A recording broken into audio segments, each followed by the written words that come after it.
Bonjour à tous et à toutes. Aujourd'hui, nouveau dossier. Est-ce que vous vous êtes déjà demandé combien gagnaient les ninjas dans Naruto? Moi je me suis posé la question il y a quelques temps et je crois être arrivé à une réponse. Laissez-moi vous présenter tout ça.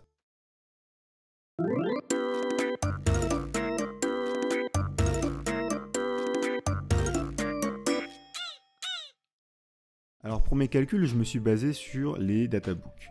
Les databooks, comme vous le savez certainement, c'est des livres officiels qui présentent plein d'informations sur l'univers du manga. Et parmi ces informations, il y en a 3 qui vont nous intéresser.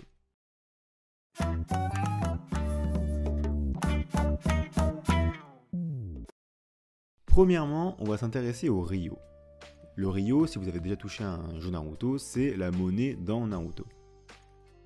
Et ce qu'on va essayer de faire, c'est de passer du Ryo à l'euro, et vous allez voir qu'on va y arriver de manière très facile. En effet, dans les databooks, on nous dit que 1 Ryo, c'est égal à 10 yens japonais. Et du coup, nous on sait aujourd'hui combien valent 10 yens japonais, ça vaut environ 7 centimes d'euros. Donc on a notre première information, on sait convertir la monnaie d'un Naruto en euros. Ensuite, on va aller s'intéresser aux missions dans Naruto.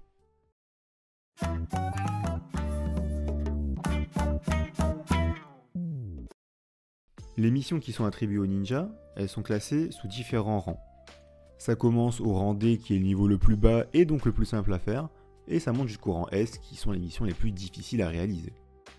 Mais on va rentrer un peu plus dans le détail et on va aller voir ce que nous disent les databooks. Commençons avec les missions de rang D.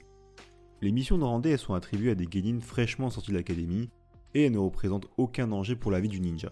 C'est généralement des petits travaux.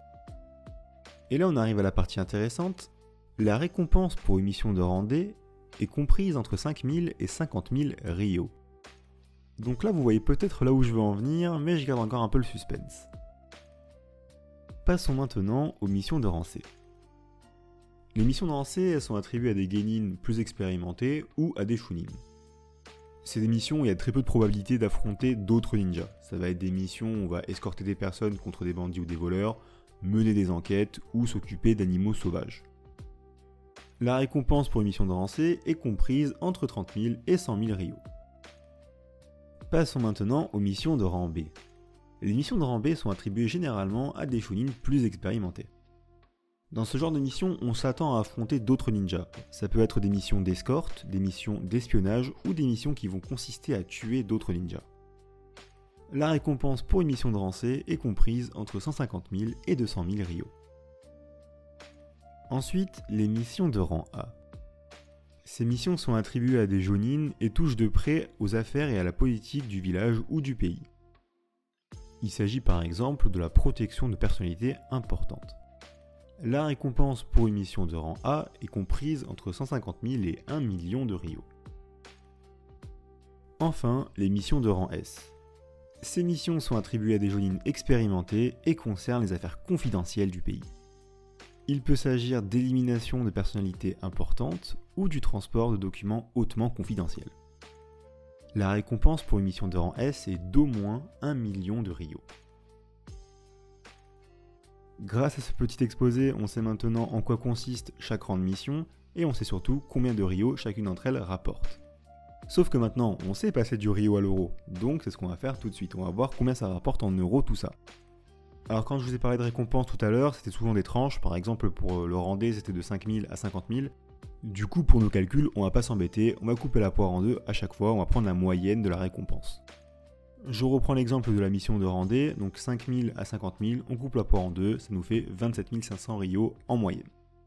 Et maintenant, sur ces 27 500 Ryo, on va multiplier par 7 centimes, qui était le taux de conversion pour passer du Ryo à l'euro. Et donc, une mission de rang D rapporte en moyenne environ 2000 euros au ninja qui l'accomplit. Vous avez compris comment ça marche, donc du coup, je vais pas m'embêter, je vais directement vous mettre les résultats à l'écran, sinon ça va être un peu chiant de le faire un par un. Il y a juste une petite subtilité sur le rang S, parce qu'en fait, le rang S, on s'est dit que c'était au moins 1 million de Ryo, donc il n'y a pas de tranche pour faire une moyenne, mais je suis parti du principe que rang S égale 1 million de Ryo.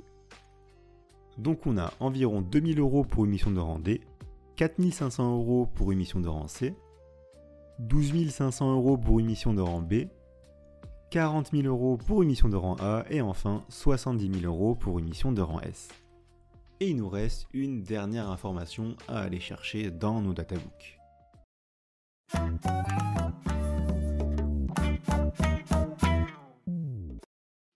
Et on va aller voir la fiche de personnage de nos ninjas favoris. Sur ces fiches, on nous donne une information essentielle pour nos calculs. On peut voir le nombre de missions accomplies par le ninja classé par rang de mission.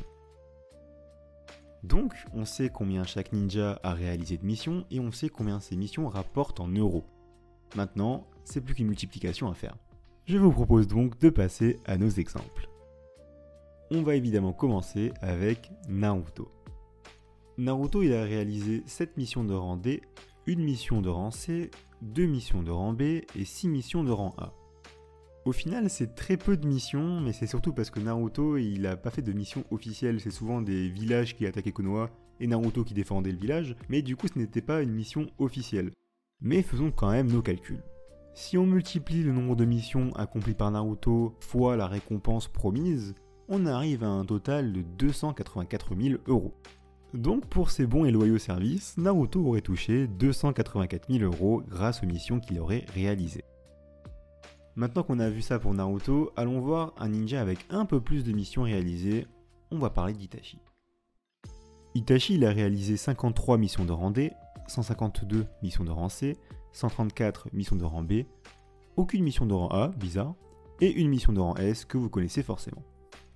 Et si on en croit nos calculs, Itachi aurait touché 1,8 million € grâce à ces missions. Et donc Itachi était millionnaire. Mais comme vous vous en doutez, Itachi c'est pas celui qui a accompli le plus de missions. On va monter d'un cran, on va parler de Minato. Minato, c'est 122 missions de rang D, 147 missions de rang C, 216 missions de rang B, 323 missions de rang A et 39 missions de rang S. On est vraiment sur quelque chose de colossal et on comprend pourquoi le gars a fini Hokage. Bon alors, tout ça, ça nous fait combien d'euros ?